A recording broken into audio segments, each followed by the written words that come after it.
You're live. Hello there, thank you very much for joining us today. Sorry about yesterday, we had so many difficulties regarding the internet that it was just not possible to conduct the live chat. So today we kick off with the Chattox family, and feel free to get involved and pop any questions into the chat because we love to hear them. I think I'm going to hand you over to Jo, and she can give you a wee bit of that. You were doing so well. You should have just carried on. You were doing really well. Okay, so just as Shelley said, we're going to be talking about Chattox.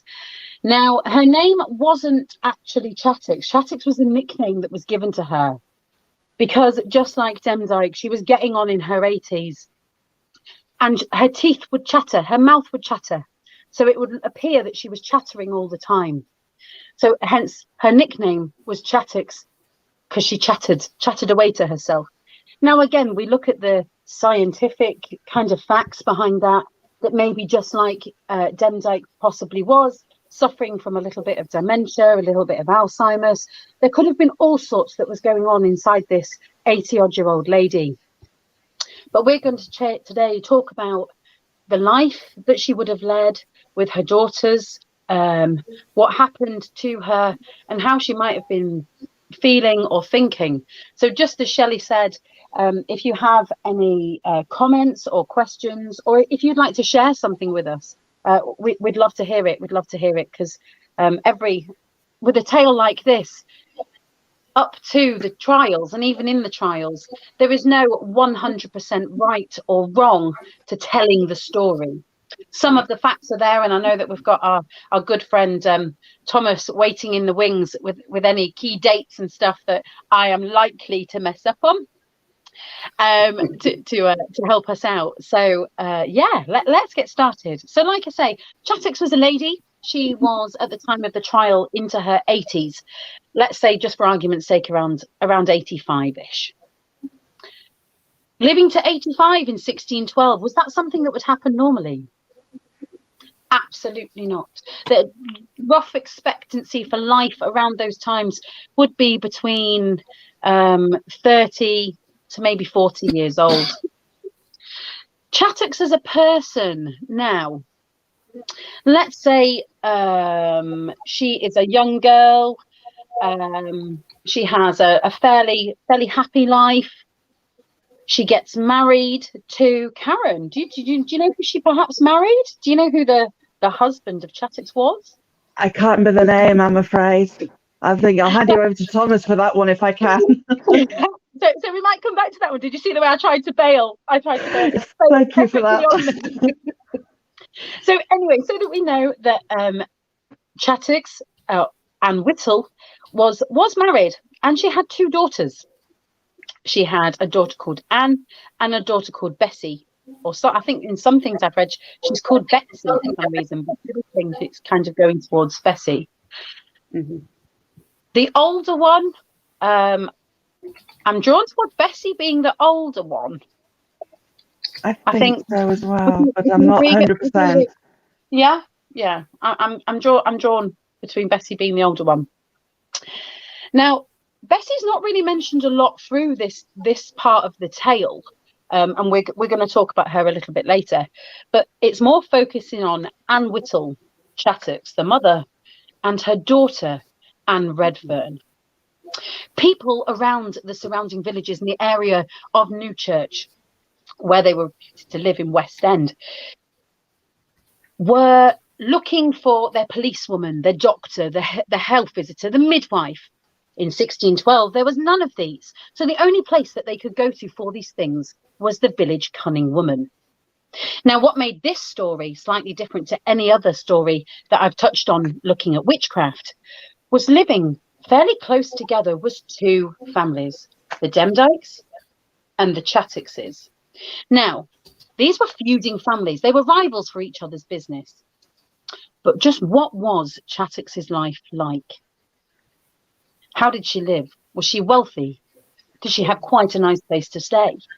Or did she live in a hovel such as Malkin Tower? Shelley, where did they live? Well, as you know, like reading all this stuff is such a minefield. There's so much information there to be had. Some of it's accurate, some of it's not. But they lived not that far from the Demdikes in a place in West Close Farm. Is that correct? Yeah, from what I've read. And I believe it was described as a hovel, so it wouldn't have been big. And I'm not sure about what life was like for Anne Whittle when her husband was alive, but I can only imagine she would have been the same as the Demdike family in the later years. She would have done what she could to survive with her and her family. I don't think her house would have been great, but it was the 1600s. It was 1600s, wasn't it? The late stages of 1500s. Absolutely. So, I don't imagine it would be lovely. No. Okay, it is now though. It is lovely now. Yeah, it's very lovely down that part of the world. It's incredibly lovely. So Karen, I know that obviously, you know, you're an author by merger of witchcraft. Is any of the Chattox way of life influenced any of your characters? Is there anything in your book which kind of ties in to what things must have been like? I'm just trying to establish how life might have been like for her. Yes, well, there's two Pendle witch stories so far, which is Murder by Witchcraft and Divided by Witchcraft. And they both look at people who are really on the outside of the trials. So Janet Preston, who was more involved with Demdike than Chattox, but she was actually tried over in York. And then in Divided by Witchcraft, talk about the Salisbury witches who would have been in the prison with Demdike and Chattox. So they lived in their same area, same period, and would have all known of each other. And I'm really writing about Chattox and Demdike at the moment in the next book. So I'm really trying to get to grips with the characters, who they were really. Because, of course, what we know about them is from Miss Potts' book, which is a record of the trial. And the record of the trial is all seen through Roger Knowles' eyes. So we've only got his point of view of the story. I'm just trying to tease out what the other side of the story was. Absolutely. And as you said, they were poor, they were struggling, living by their wits, really. And then these two families at each other's throats, which could have only made life harder for them. Yeah.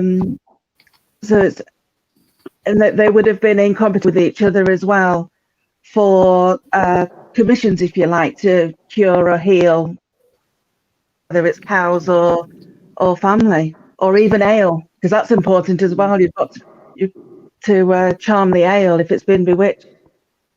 Yeah. All things that are essential to life. No popping round for a cup of tea in those days. No. It was more of a pint of whatever was brewing. Okay, so I know that you've mentioned. Oh, we have a question. If they knew about it, did they fear? If they knew about it, did they fear or empathise? I'm not sure I quite No, Jackie, it. do you mean if people of the village knew about how poor they were? Is that where you're touching with that one? Give us a little bit more information, girl. Give us a bit more information. So I know that you mentioned, Karen, about the ale, about the cows, and about the people. Now that we know that obviously your cunning woman is somebody that does good things, tries to heal you, and I spoke about that in a bit more depth when we spoke about Demdike. But it's the same thing. The cunning woman is a bit like a natural herbalist. But back in 1612, we didn't have all these things to kind of indicate if anybody was allergic to anything or anything like that. And then we have the very thin line between herbalists and witchcraft. Yeah, and of course with King James's laws, new law that he brought in, the Witchcraft Act, even cunning women and cunning men were also classed as witches, because if you did things for good, then you were calling on the same forces, and so you have the potential to do things as bad. So that line's blurred even more. So even healing could have you in willpower with the witches and as a witch. So it's a very difficult time to live. And then, of course, the irony is that everybody, even the magistrate, would have had a physic garden, so they would have had some knowledge of herbs and what to do with them. So it's very difficult to unpick, and it gives them so much scope to throw these accusations at anyone, really. That's right. There's a fine line between physicists and herbalist people that use the herbs and stuff, use the land to help people, you know. So anybody could have been charged. Irene. Women were called witches here and burnt with their children just for using herbs. The samurai burned the kids alive to ensure that they would never revenge over the samurai. Only the doctor who was recognized by the samurai were allowed to use herbs and medicines, and mostly only men. Oh, how tragic, Irene. Oh, man. Gosh, so in Japan, they took things a step further. Absolutely, absolutely. Jackie said they knew about the witch trials, not involved, so they were neighbouring towns. Did they fear the witch trials or sympathise? All right, I'm with you. I think, Jackie, to be fair, I mean, and unless, Shelley, you've got, much or anything to add to this one. We were living in a time of such paranoia and superstition that you could be tried for being a witch, and quite rightly, just as Karen says, she's up that way, for being too pretty, for having a bit of a cold and drinking a herbal tea, for being seen taking, buds off of a bush. So I think everybody definitely perhaps feared the accusation of being a witch. Yeah. What do you think, Shelley? Do you think there's any sympathy in that? Or? I think, a lot of people would have sympathised, but if they thought they were in the firing line, then there was no holds barred. Everybody was getting it to, if like, for example, if I was getting accused of witchcraft, somebody is coming down with me. And I think that's where that's kind of what happened back in the day. Yeah. And so they didn't want to just deal with the things themselves. They came down on other people and used it as an opportunity to get revenge on the people that had done them harm, maybe accused their family or such, or even, as anybody says, like harmed their livestock, stole from them. So many reasons.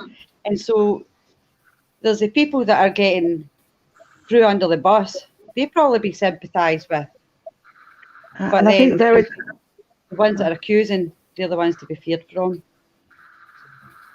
I think there are two classes as well, who are very, very distant. So you have the magistrates in their big halls with lots of land, power, who know about the laws, who can read, who understand what is going on and how the mood of the country is changing.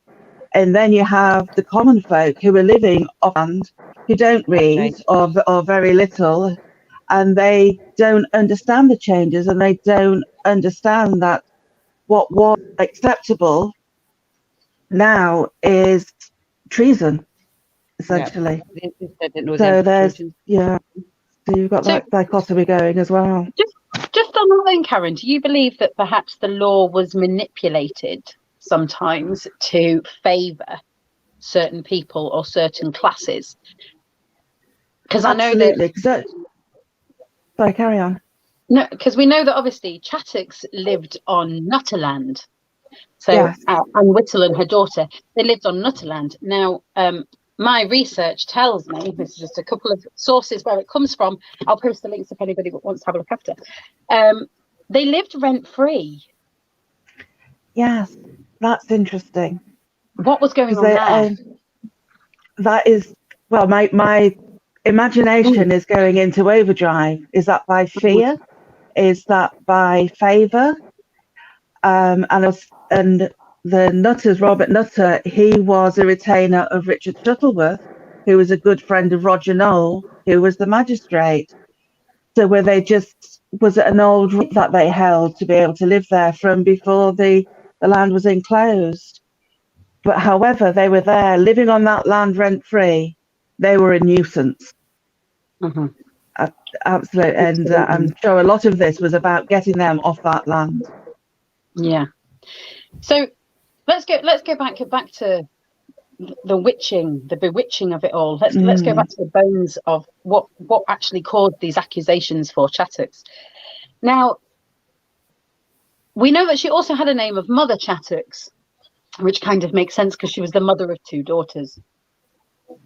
She said that in her confession that a Christian man had come to her with cloven feet, and he'd said something along the words of, "Thou shalt want nothing and be revenged from who thou lists." So she then recites this to, I'm guessing, Roger Knowles, and said that this Christian man had come to her with cloven feet and said that he'd do anything, for her. She sends him on his way. She's not interested, no, thank you very much. I'm quite happy. I don't need any kind of cloven men in my life, thank you very much, and sends him on his way. It then becomes apparent that it hasn't just appeared as a stroke of luck to her. This cloven Christian figured man had been sent to her by someone. Yeah. Who was it, Shelley? Come on, who was it? So that must be Elizabeth Southers Demdike. Absolutely. And this was, she recalls it being maybe 14, 15 years prior to 1612. So this is something that's pretty historical. This is something that's been building up a momentum for a long time. So poor old Mother Chattox has had a falling out with the wife of Richard Baldwin. And lo and behold, this cloven man appears once more and wants to help her, wants to do whatever it is that she asks to the wife of Richard Baldwin. She's getting quite cross with him at this point. She doesn't need him in her life. No, thank you very much, Mr. Cloven Man. On your way, I'll deal with her myself. This angers this figure. This makes the Cloven Man absolutely furious, and he bites Mother Chattox on the arm, to which drawing blood, to which he then intakes.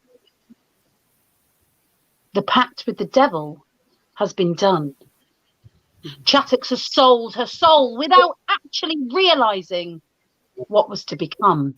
Was the cloven Christian figured man her familiar? Or was it just a fragment of her imagination through her wild old age thoughts? She'd struggled with something that she couldn't physically see, but in her head was there, and she'd cut her arm on something. Or was there a cloven man? Good question. Well, I mean, we'll never know. Please do rein me in. I do get a bit carried away.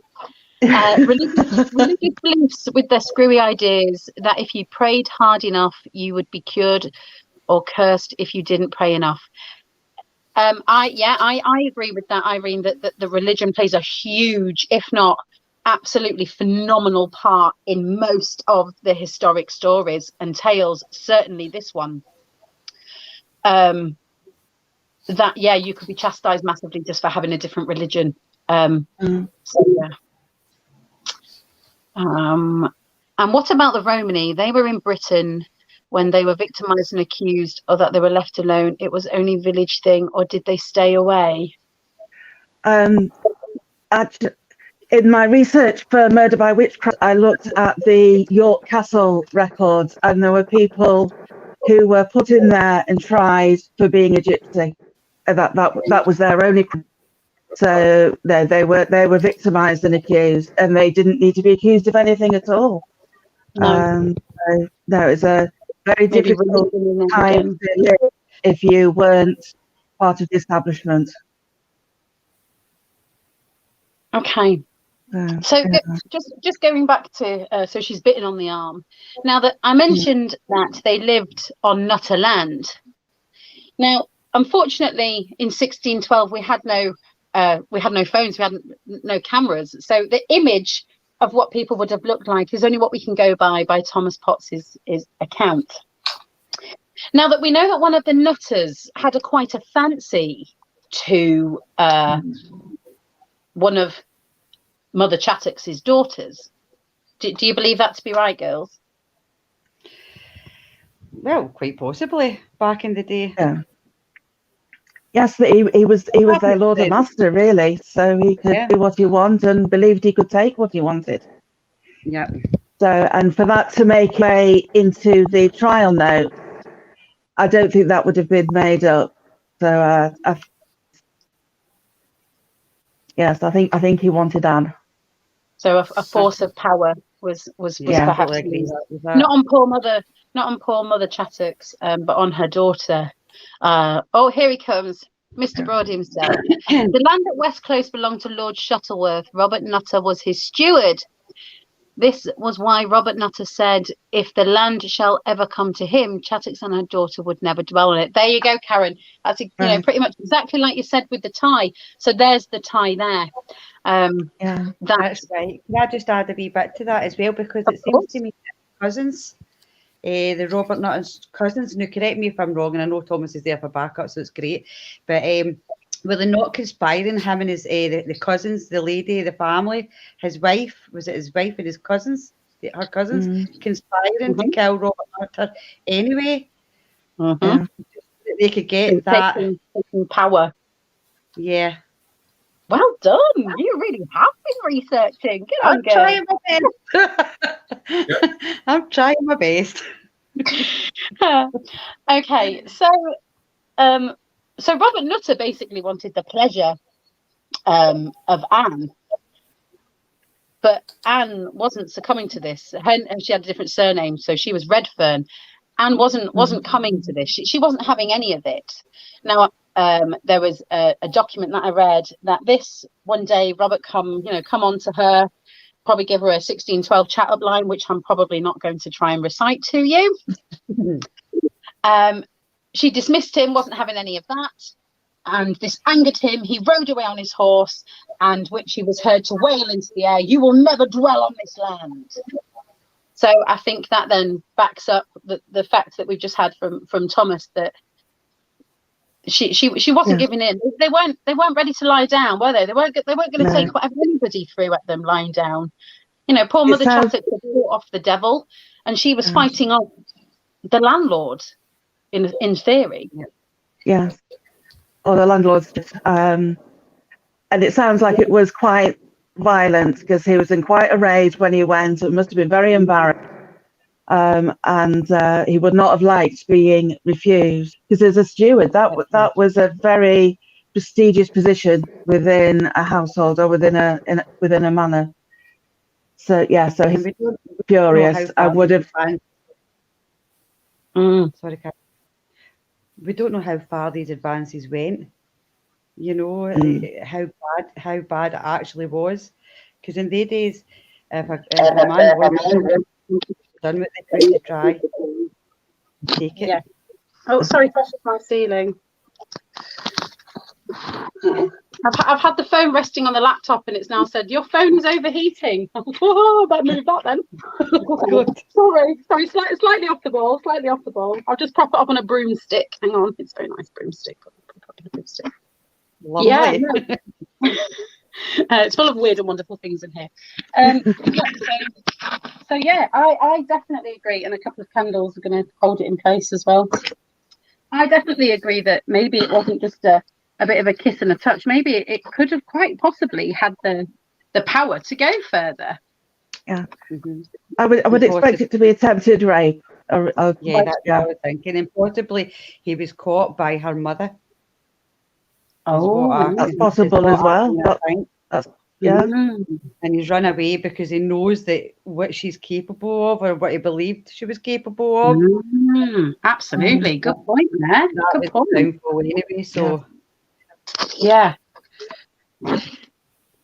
I'm just trying to prop the phone up, so I am listening to every word Okay. you say. I'm just kind of, trying to do life hacks on holding a phone. Way, yeah, no, absolutely.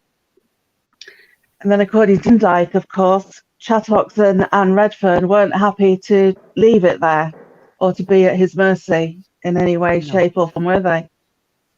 So what happened, Karen? So, well, again, Demdike supposedly caught them making clay pictures, and clay pictures were the little dolls in the likeness of the people that they were wanting to curse. To this back to the old pagan beliefs, and surprise, surprise, it's also mentioned in James I's demonology. Now, according to Demdike, these 3 clay pictures were of Robert Nutter, of Christopher, his father, and of his wife Mary. But she only knows that because her familiar Tib told her that. So it is all a bit up in the air. It's not quite logical. But whatever it was enough, because Ross Nutter was convinced. He fell ill shortly after. He was taken to Wales with Richard Shuttleworth. And he was ill for quite some time, and he was absolutely convinced that Chattox and Anne Redfern had cursed him. And he was vowing to get his revenge when they returned back to Pendle, but he died on the way in Cheshire on his deathbed, still accusing Chattox and Anne Redfern. And actually, a deathbed accusation in that time was taken as proof of murder, in this case, murder by witch. Wow. Okay. When he blamed Chattox for his death, for not, because he stopped giving her the oatmeal every year, he blamed Chattox for the result of his death, because he was in his deathbed as well. Which then, through the trials, Alison Device, obviously being stricken with grief, raging with the Chattox family for the breaking in and the theft of their stock and their clothes and such, and obviously grief with her dad, sought that opportunity to then put Chattox in the frame and give evidence against her as well. Yes. So she's been bitten. Oh, with Irene. Didn't they do the same thing for pregnant women and said that if it was born wrong, it would have been the curse of the devil when it was a birth defect or born breech? So many natural things were put down to that. And just touching on that, Irene, if you look at poor Demdike and how unfortunate Elizabeth was, she was born with a birth defect of one eye being slightly higher than the other. Maybe that, would they have looked at that perhaps as without her even doing anything wrong or saying anything wrong, perhaps? So yeah, absolutely. Of course, the midwives that would get the blame for that a lot of the time. It was your cunning women. It was your witches that were delivering babies. Yep. So we know that. Well, let's roll with the tale. So that Chattox has been bitten on the arm by the cloven man, to which she then succumbs to him and gives him a name, and she calls him Fancy. He appeared to her in a part of Pendle called Lund, and a quarter of a year later, so 3 months later, Robert Nutter passed away. So just as you said, Karen, even though wherever he was, this was still something that was brewing. Was it witchcraft by the familiar Fancy, or was it just it's 1612? Hand washing and keeping clean and smart wasn't really a priority. No. And there were a lot of diseases about now which they just didn't understand either. Yeah, absolutely. So then we spoke about animals as well, and prior to coming live, we had the four of us had a little chat, and me and Karen kind of disclosed our take on it, and I was pleasantly surprised to see that we had not so much a debate, did we? We had a difference of opinion on who was the who did we believe to be the meanest. Now, John Moore was a farmer and he had a cow. And his wife, maybe it was her prize cow, I'm not sure, but anyway, the wife sent for Mother Chattox to come and help cure this cow. And she was overheard chanting a chant to the cow: 3 biters, last house bitten, the heart, ill eye, hill tongue. And it goes on for, you know, for a little bit, but kind of in quite the right word here, quite maybe well-spoken English, because you know, you could back this up, Karen, is that English wouldn't have been amazing. They wouldn't have been able to use big words, hence the reason why it was maybe so easy for the law to manipulate what was being said. Yeah. But for an uneducated woman to be able to not so much change her voice, but to use a different style of language could also have been seen as quite strange. If all of a sudden, you know, she kind of clicks to this Latin sort of style of language. Well, that comes down back to Catholicism. So that was absolutely, you can't use Latin, not in 1612. Right. So, and they were just paternosters and Ave Marias. So, I mean, the paternosters, the Lord there. So it's stuff that she was 80, so she would have heard this growing up in church, as would her mother and her mother before that. So they wouldn't have been able to read it, but they would have heard it and would have been able to recite it and recognize it. And she still uses it because that's what they always did. But it's Latin, it's Popish, and it's also calling on the 5 wounds of Christ, which relates to the pilgrimage of grace against King Henry VIII. So that in itself was treasonous. So was it Humours or John's wife would have John Moore, she chided her over the use of language, which Chattox did not take kindly to at all. No. And this cow went absolutely insane. She sent this cow bonkers. Yeah. To which it sent itself mad. It died. So she was accused, first of all, of the death of Robert Nutter. Then, obviously, sending a cow bonkers. Hey, I've been called a mad cow a few times. Maybe that is down to witchcraft. Maybe that's where the saying comes from. Maybe. And then, of course, we had the Anthony Nutter. Yeah. Do you know his relationship between Anthony and Robert? Do we know that their relationship? I don't know. It's a very, very large family with a lot of different branches. Thomas may know, but I couldn't hazard a guess, I'm afraid. I'm sure any minute now there'll be something that pops along the bottom of our screens to answer that. But also she, Mother Chattox, called upon Fancy once more to do away with Anthony Nutter, and for the simple reason he favoured Demdike. He'd go to Demdike for his potions or his lotions or, you know, whichever. She didn't like that. So was it just enough to be a healthy rivalry, or was Anthony spending a lot of money with them? Quite possibly, because she was also accused of killing Anthony's daughter, Anne, for supposedly laughing at her with Alison. And these accusations have come from Alison Devis. So it's obviously there's an awful lot of animosity between the two families. And if Alison truly believed that Chattox and Redfern were responsible for her father's death, then she was going to get her own back and accuse her of absolutely every bit of gossip going around. And it was gossip, because she'd heard this and she'd heard that and she'd heard the other. So accused her of 6 killings of people. And so, a lot of animosity between the two families. And then I know that there's one, and this stands out to be close to my heart, with it being a horse. That the wife of a chap in Pedium, I can never pronounce it correctly. Padium. There we go, just like that. had called upon Mother Chattox's help once again to help with a horse, to help with a mare. And she turned up to help with this mare, to which she got on its back. But she wasn't alone when she got on its back.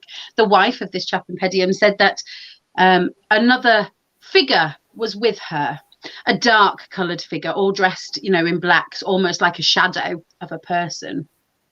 Mother Chattox then reports that, there we go. Anthony was of the Gold Shell branch. Robert Nutter was from the Green Head. So possibly cousins, maybe? I'm guessing, coming back to that quickly. So Mother Chattox is on this horse, bearing in mind she's probably, I'm not quite sure what year this happened in. So let's say, I don't know, 60-year-old.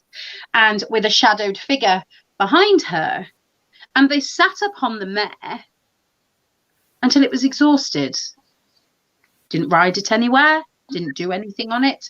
They just sat on it until it died.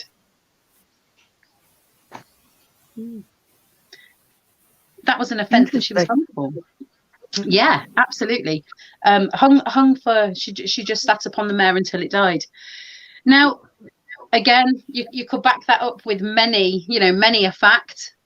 Horse, with a heart the size, of a grapefruit. Did it have a heart attack? Did it have an underlying illness that obviously she was called for anyway? Maybe it was a problem with its back. She was sitting on a nerve. It could have been anything. But this also went down in the list of this poor lady as to being witchcraft. Such a shame. If anything went wrong, if they didn't have an answer, witchcraft. Yeah, absolutely. It was just literally anything. Yeah. Anything. If they didn't understand it, you're a witch. End of story. So sad. I think there was another one with Moores. Chattox was doing carding some wool for John Moore's wife. 3 days there. She was sitting near the barrel of ale, and the barrel of ale went, so that must have been Chattox's fault. So then she hears the gossip that she'd accused of cursing the ale and making it sour, and she's furious. So she kills John Moore's son, baby son, by witchcraft. Guys. So and it escalates. It's rumour, an assumption, and superstition, and it escalates and escalates and escalates.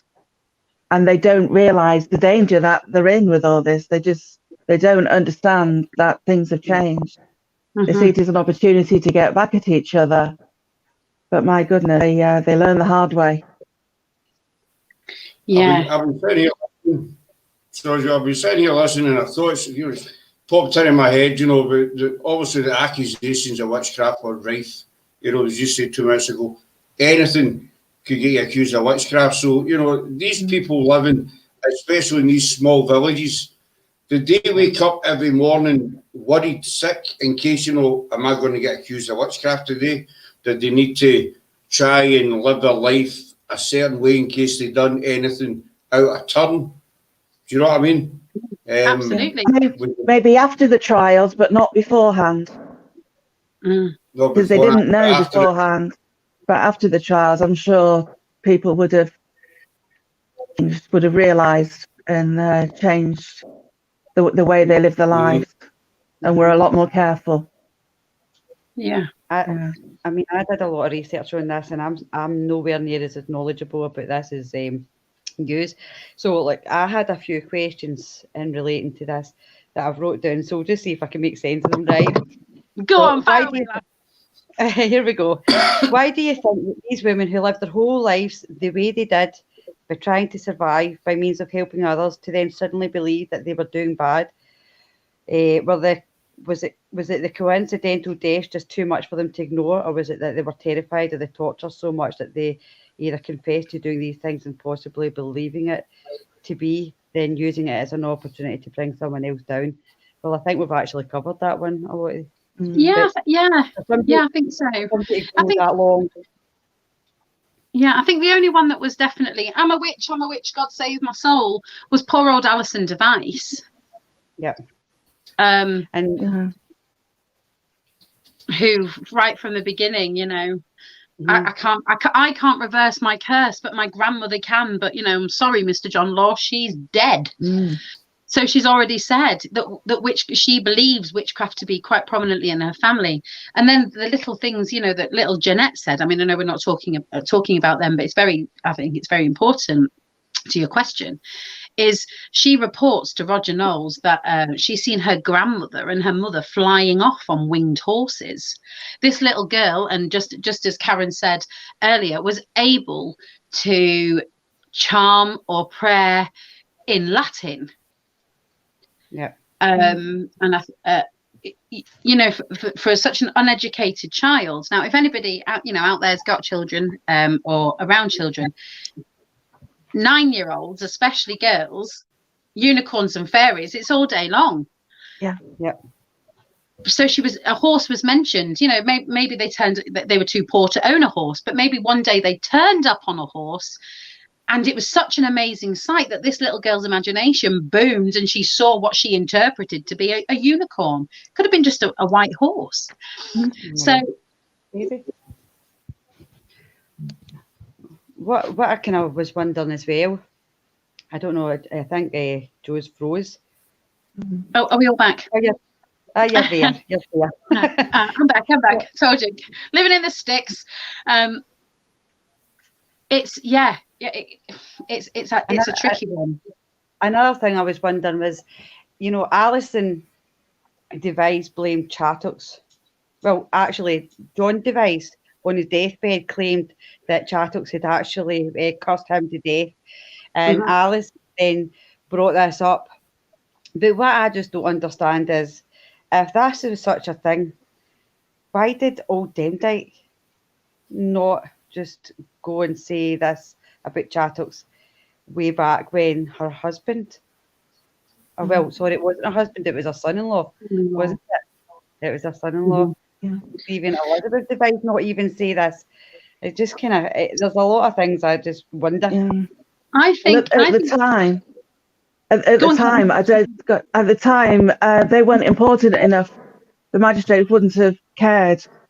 So I think the 1612 trials, I think they were really going after Chattox because of the Nutter's death.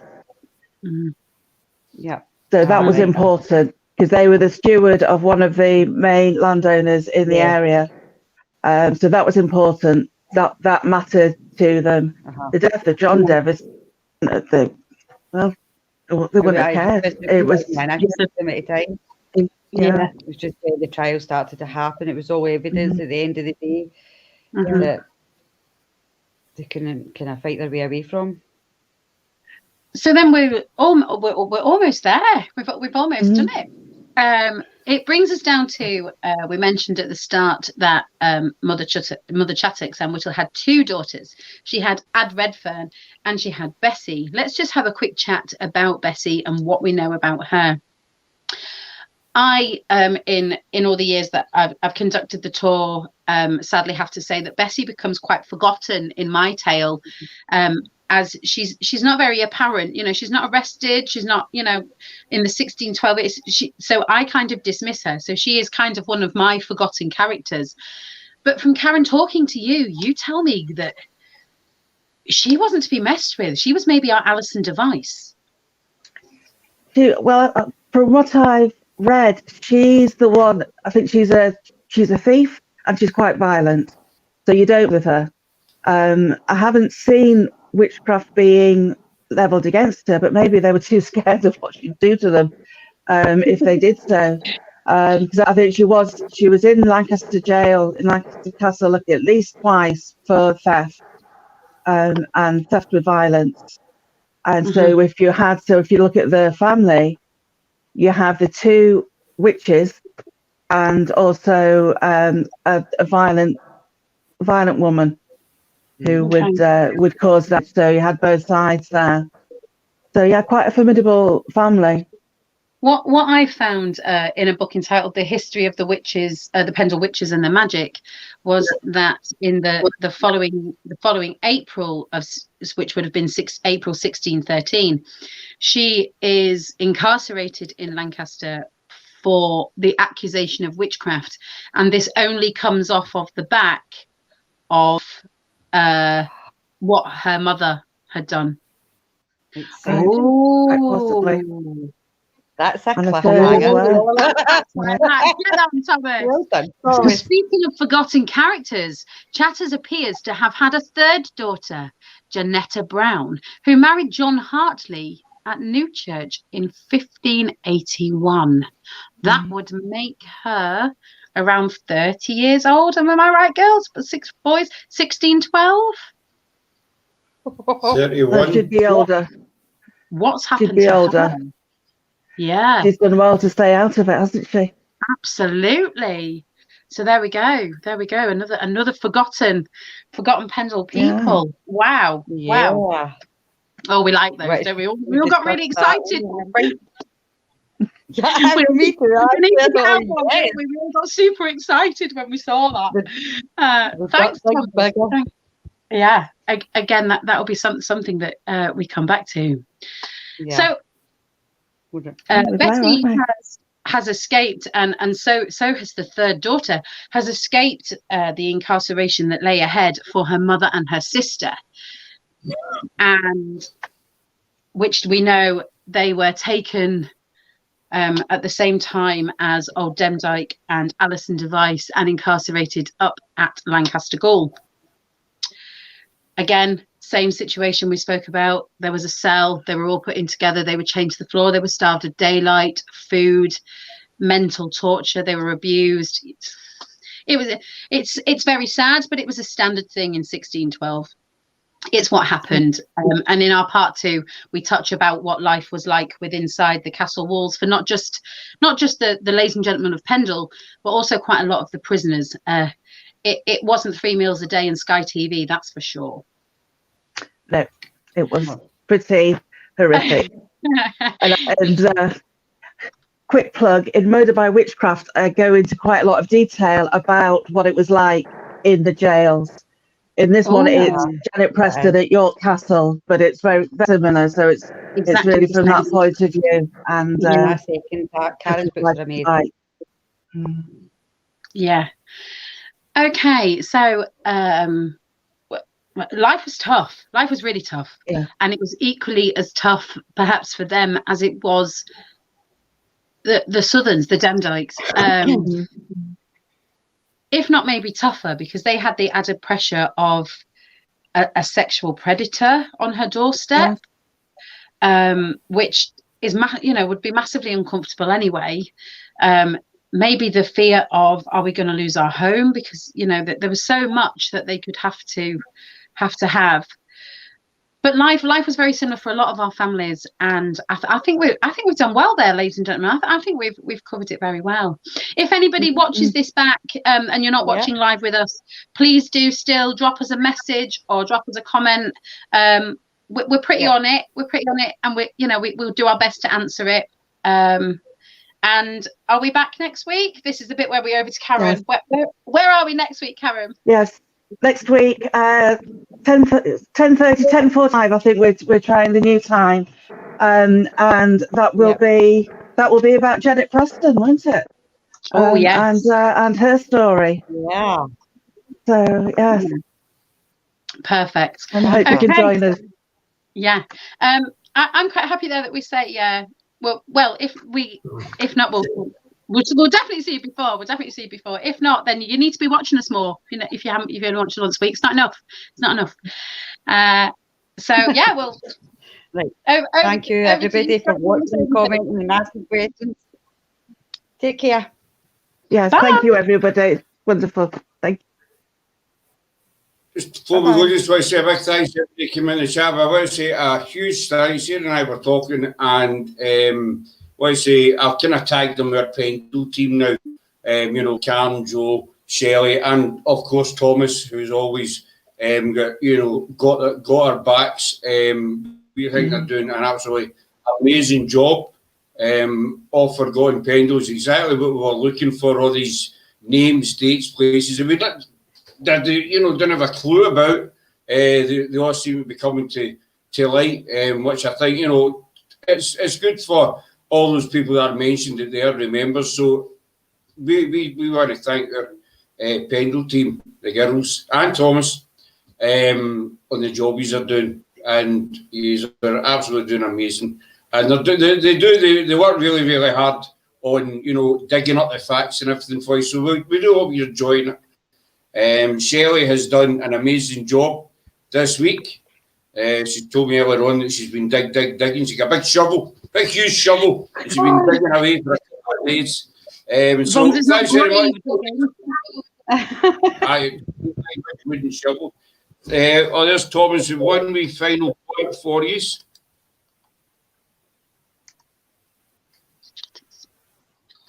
Oh, WHYTTLE. I'm on it. You'll be receiving a message in the afternoon, Thomas. Thank you very much. So And thanks again, everyone. Goodbye from us. Thank you very much. Girls are back Thank you. Tuesday, 10:45. We're back on Saturday with Are we witches and Wednesday? bitches. Wednesday. Wednesday. Aye, this is Wednesday, isn't it? Right. Aye. I love you. And leave you. Okay. Well, see you in chat. Thanks, Shelley. Certainly no need Bye. another. Take care of you. Aye. Bye. Talk to you soon, folks. Bye. So that's it, folks. So, thanks again to our Forgotten Pendle team and Thomas, and we'll see you next Wednesday. The girls will. Yeah. And we'll see you Saturday. Sorry, Joe. I sit corrected.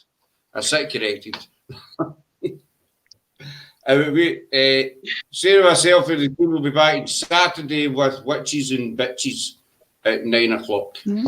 I will. Really looking forward to it. Stay safe. Yeah, stay safe, everybody, and take care until we see you again. Bye. Bye. Bye.